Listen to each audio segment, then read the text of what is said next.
Assalomu alaykum do'stlar. Bugun sizlarni qadrli mijozlarimizni yana bir bor mehmonga, hamkorlarimiz bog'iga taklif etamiz.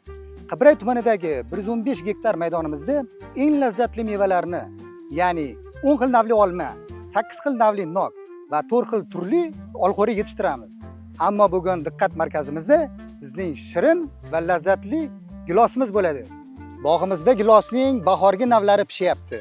Bu may gilosi bahorda yoz ta'mini tatib ko'rishni istaganlarga quvonch bag'ishlaydi. Qarang, qanchalik yetilgan ekan. Keyin boshqa navlari ham pishib boradi. Har biri o'zgacha. Biri shirinroq, biri nordonroq. Shu tarzda har kim o'ziga yoqqanini topa oladi. Biz ularni qo'l bilan teramiz. Bittalab.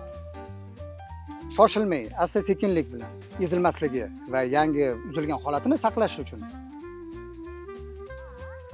Ertasi kuniyoq giloslar korzinka do'konlari peshtaxtalarida paydo bo'ladi. Korzinkada siz doimo eng sara mahsulotlarni topasiz, chunki biz ularni faqat mehnatsevar va o'z ishiga fidoyi bo'lgan ishonchli fermerlardan olamiz. Nazorat bizda juda qattiq.